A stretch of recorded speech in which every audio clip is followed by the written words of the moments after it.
Wishing you a good day. This is The Good with Dr. Joe. And Mr. Joe, what's good today? Hello, welcome to the podcast. This is A Good with Dr. Joe, and right now it's 12 noon Eastern. It's 9 a.m. Pacific. What is happening in England, Miss Nell? They're having a martini at 5 o'clock in London town. It's 5 p.m. And over there now, there's a lot happening over in London, England right now. Of course, you know that the Duke of Edinburgh, Prince Philip, passed away, and people are trooping over to the Windsor Castle. That's the official residence of the Queen, to pay their respect. Yes, ma'am. I heard he died last Friday. And Friday morning, they asked people not to bring flowers to Windsor Castle, just to contribute to a charity. Yes. But then later on in a news thing, saw where people were bringing flowers to Buckingham Palace. See, people are just so overwhelmed by the impact this guy had on life. This guy was larger than life, even though he was behind the Queen. He always walked 2 steps, most of the times, behind the Queen. As you guys should. Well, no, not a lot of people can do that. And I respect him a lot for that. When we walk across the parking lot, yes. I want you 2 steps behind me. Well, we want me for protection, right? Yeah, that's it. In these parking lots, you go front, Pat, so if we get shot, they can hit you first. Okay.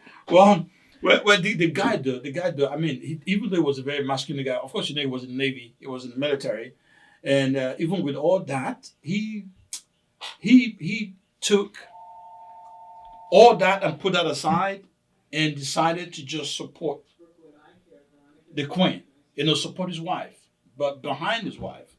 Now, one thing I also noticed though is that you can tell that the Queen was genuinely had genuine respect for him. You notice that? You see, so you could tell that from their interaction. I think the Queen was able to let him understand that, look, hey, I'm going to be the Queen, but you are still the head of the house. You're still the head of the household. And that's the dynamics. I think that's why their marriage, their relationship flourished, because there was that understanding. And I've learned from that. Today, I'm not afraid to say that my wife is my boss at home. She's the boss. A man that can say that the wife is the boss is a man that's not afraid of anything.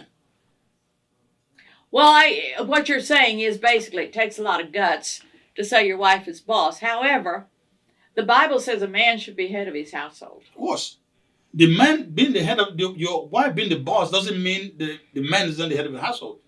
Oh, yes. I see. So head of the household doesn't mean you're actually boss. No, your wife You're just a figurehead, is that it? No, your wife is boss.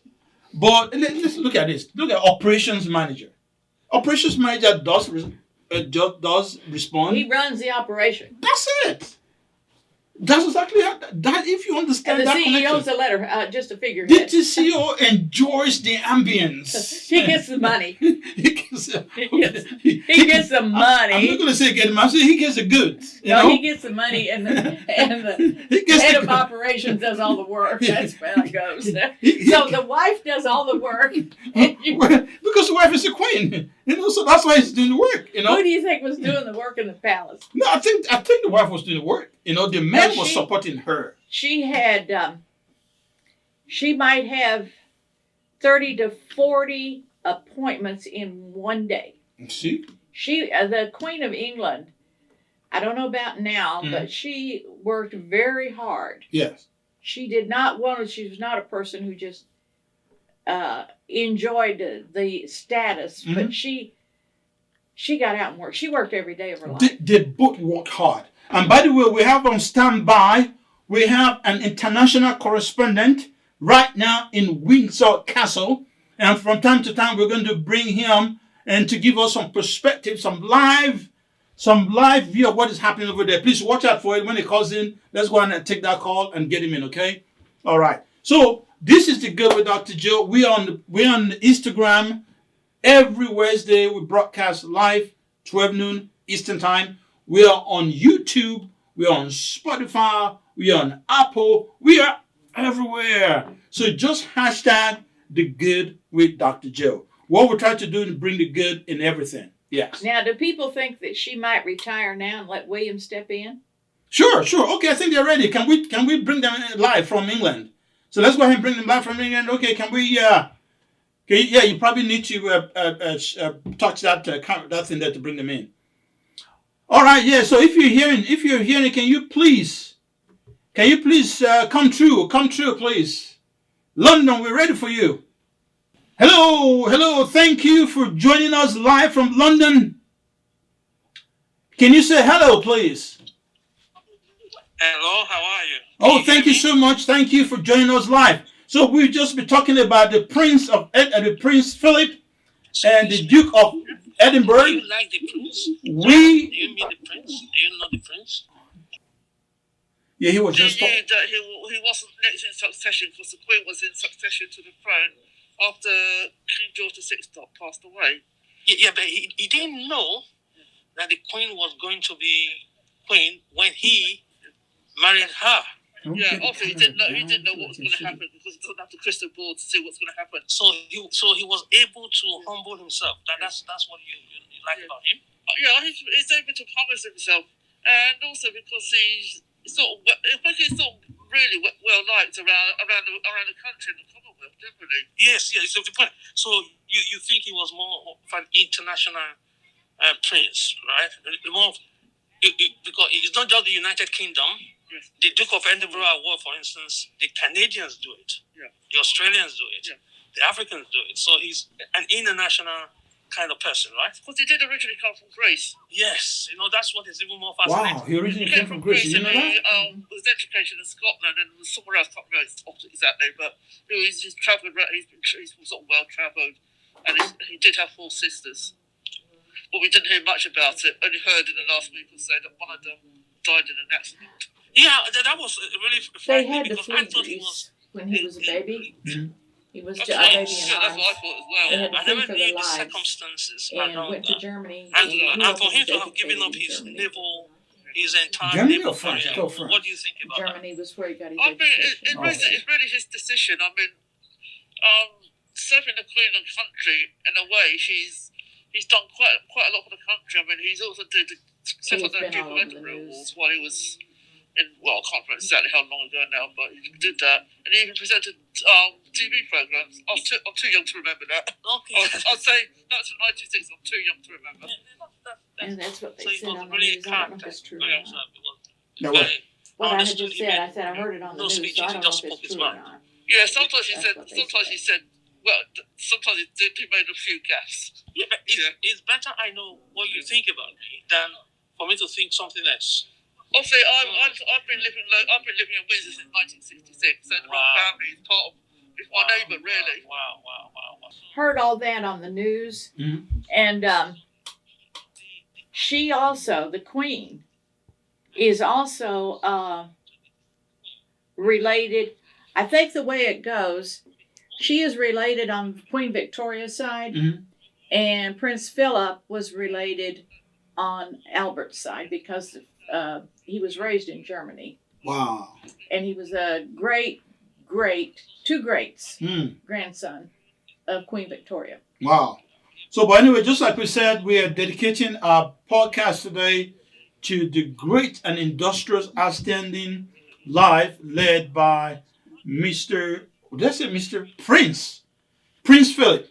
The guy was so generous that he decided he was going to spell his name Philip with 1 L.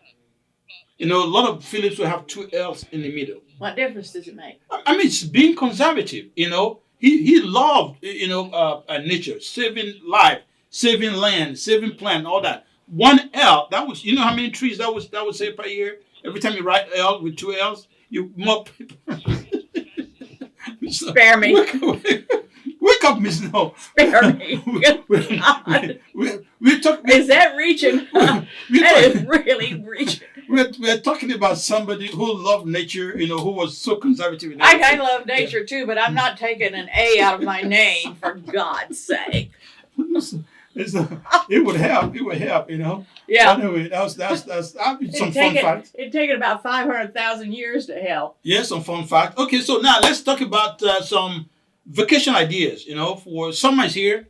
You know, it's already April. Before you know, it's going to be May. Well, so yeah, let's talk about some ideas. Children will be out of school probably in about 3 to 4 weeks. Yes. And with the pandemic, Mm-hmm. I just want to know that people don't even have to leave the state of Georgia to have a wonderful vacation. That's what we're talking about. There are 48 state parks in our state. In Georgia. And 15 of them have historic sites. Woo! So, you know, and we've got everything in Georgia. We've got the mountains, which are beautiful. Yeah. And we've got the coastline on the Atlantic. Yeah. Yeah. And out of those 41 parks offer 2,700 campsites. Mm. My granddaughter has a friend whose family goes to, every 4th of July, they spend at Cumberland Island. They reserve a campsite for 2 weeks. Wow. They have all kinds of people visit. Wow. And you know, Cumberland Island is a beautiful place. Mm. You know, they have wild horses. Where is that? It's off the coast of Georgia. You catch the ferry to St. Mary's to go over to Cumberland Island. It's the largest barrier reef on the Georgia coast. So do you go north, south, west, east? Where do you go from? What direction do you go from Atlanta? The Atlantic Ocean is south. Miss No, you got to help me out here. You know, South. even I'm not too good with geography. Do you go 85 south, 75 south, 285 south? Where do you go? You go 75 south. No, you're talking We'll take you down there. towards Florida? And yes, it borders Florida. That's what I'm talking about. That's what I need to know. So, And it's a beautiful state. I went into Brasstown Valley Resort up at Young Harris. yeah. That's a beautiful resort, a great golf course, hiking. And you can go south down to the Sea Islands. Mm-hmm. The Cloisters is a beautiful hotel. They've got a wonderful golf course. But all these parks where you go, if you don't have the money for something like that, or you got the children, you can go camp out. You can rent an RV at the state parks for a week or two. And what you can do is that you can actually save towards this, and you can go online and get some rebate and specials, you know, because a lot of these sites are closed down during pandemic. They're trying to come back again live, and they do all kinds of promotions online, you know, to get people back in. I went recently, took a short trip down South Georgia, down to Southwest Georgia. Tell us about it. I had never been in the south part of Georgia before. Mm-hmm. The southwest part over toward Alabama is beautiful. Wow. Warm Springs, Georgia is a beautiful town. Wow. And you've got the waters there. You've got the little White House of FDR Roosevelt. Mm. You got, what is that big park? Callaway Gardens. Mm. Have you ever been to Callaway Gardens? I heard about it. I think I probably passed by you it. should take your children Yeah, down there. passed by it. They've got the butterfly house. Mm. And you go there, hundreds and thousands of butterflies, and you go in there, and they land all over you. Wow, where is that again? Callaway Gardens. It's where is it? southwest. Southwest. Mr. Come on, you got to tell me a city that is near. Where is the southwest side? It's near Pine Mountain. It's near Warm Springs, Georgia. Warm Springs, okay. And what's Warm Springs next to? Where's it near? What city? Well, it's its own city. Okay, so I guess it's about 30 miles. City. 30 miles north of Atlanta. 30 miles south of Atlanta. You know. Well, if you want to know that, you can go on the interstate and look it up. I mean, the internet. In the States, okay. Or you can get a map. A map. Or you can ask your Google. Okay, Google's better. Map, Mr. Come on. This is 2021. You know? I use a map, and now when I look at that map, I see everything I need to see. But it's not digital, though. It's not digital. Okay, well, that's fine. I got a good sense of direction. I don't need absolutely. Okay, tell us more. Tell us what you have for us. Well, let's see what we've got here. Indian Spring. Here's a little trivia thing. If you Okay. guys play trivia, Okay. Indian Springs State Park Mhm. is the oldest state park in the United States. In the United States. In the United States, and it's in Butts, Butts, County, Georgia. Careful now, Miss No. Okay, so we'll check it out. Be Now, don't careful. ask me where Butts County is, because I don't know.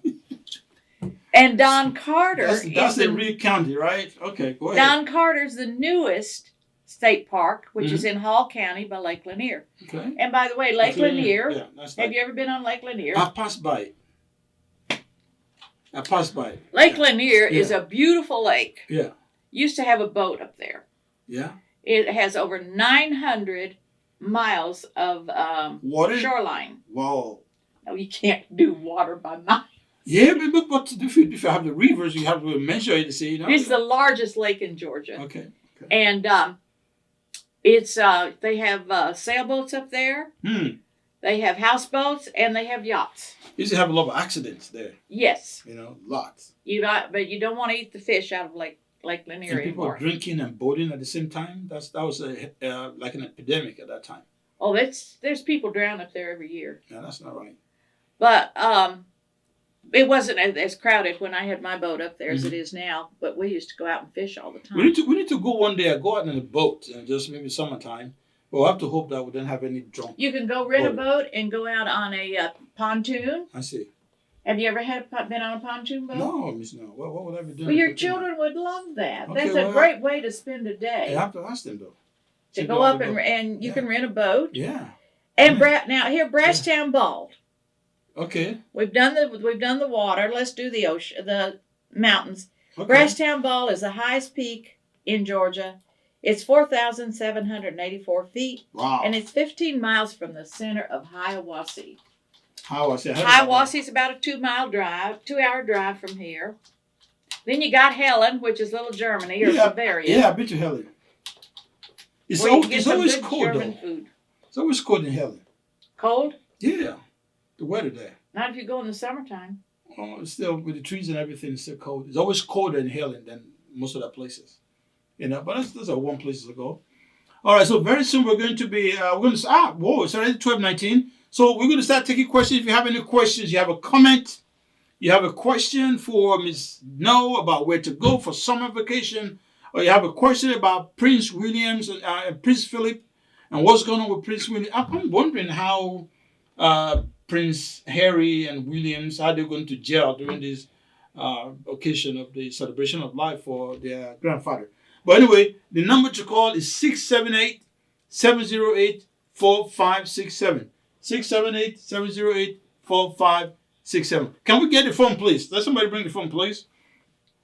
So yes, a little bit more update on the PPP. We're still trying to get some more money for those who have not applied yet, so that it will go around. We're still trying to see if the Congress can start working on a supplementary,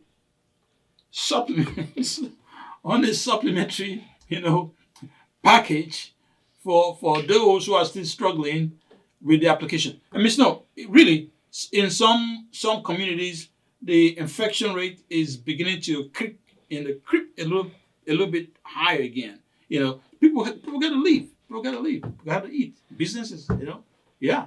So that's the point, you know. So yeah, all right. So we're talking about today.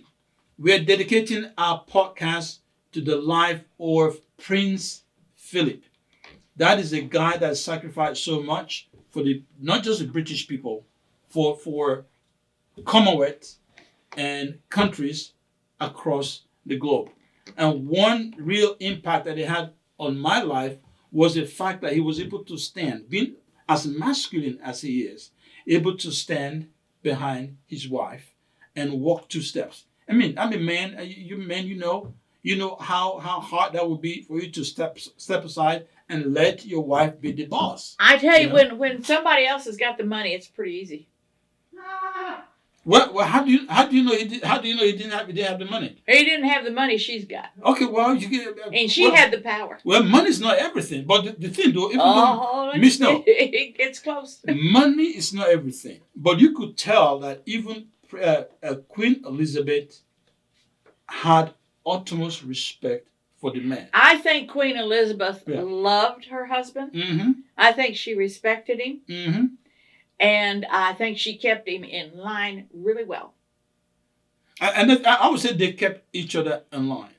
You know? He probably was a great help to her. Yeah, because they said he relied on him so much. If he had good common sense, I could see where he helped her out a lot. Of course, of course. So let me just say this out to all you men out there, men and women out there. We are not the same.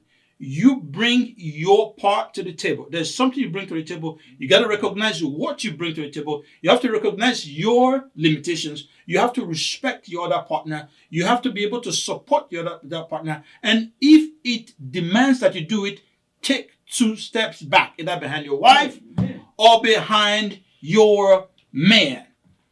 You can have 2 captains in one home. You have one. And in my house, for example, my wife is the boss. Even though I'm the CEO, she is the boss, and that's how it works. And I am not afraid. I am not shy. I am not, what's the other word again? Ashamed. I'm not ashamed to say that, that my wife is my boss, Is she listening? Oh, yes. Oh, she listens. Yeah. Oh, absolutely. She better be listening. You see, yes. See, like I give an example now for when we're naming our children, and she said, "Hey, what's your suggestion?" I said, "Look, you carry those babies for 9 months. You get the names." No. That's exactly what happened. So she came up with a bunch of names, and she now said, "Okay, I narrowed down to these 2." I said, "Okay, let's go for this." That would really. That is smart. That's smart. But whose sperm made it possible? Miss No. Come on. The sperm is easy. Carrying the baby for 9 months. Anybody can produce sperm. No, there's a lot of them can't. Okay. Not everybody can. If they wear their shorts too tight, there goes the sperm. Okay. Well, they can get it from the store. There are stores where you get sperms from. You can buy it from the store. You can buy it from the store, So the point I'm trying to make is that you can get sperm from anywhere, But having a woman that can carry, and also for the fact that the wife was in a place where she knows that, look, I have all the money, I have all the power, but I still respect this man. I still need your sperm. Yeah, I still need your sperm. I still need your strength. I still need, everything. Well, sure. Yeah. Sure. Absolutely. You know what's the most valuable thing? No. Companionship. Yes. I mean, it's really companionship is the greatest thing. Yes. I mean, sometimes you see women who are in the position of authority and they treat their men like rags. I know it. You understand? But they couldn't do that if he didn't allow it. Yeah. Well, no. Sometimes you don't have a choice. But you know what I was thinking? I heard Friday morning. Yes. I had the news on. I heard that Prince, what's his name, had died. Mm-hmm. And Friday night, I thought, that place is full of people, but she's alone. This guy had global impact. I learned from him that it's okay to walk 2 steps behind your woman.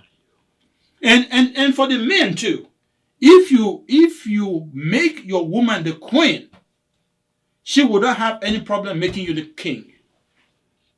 And that's one thing a lot of people don't understand. You have to be able to step aside and let the woman be.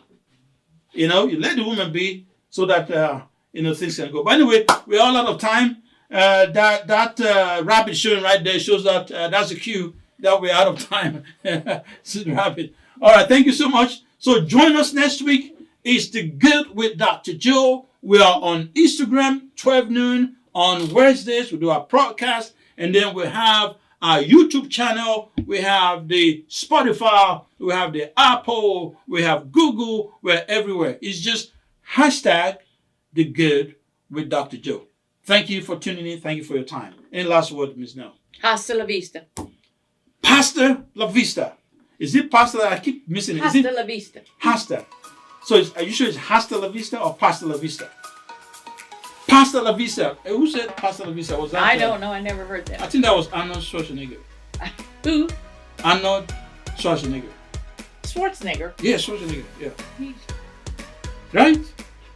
This is what I said. He's passé. It's passé. What is passé? You speaking French to me? Yeah.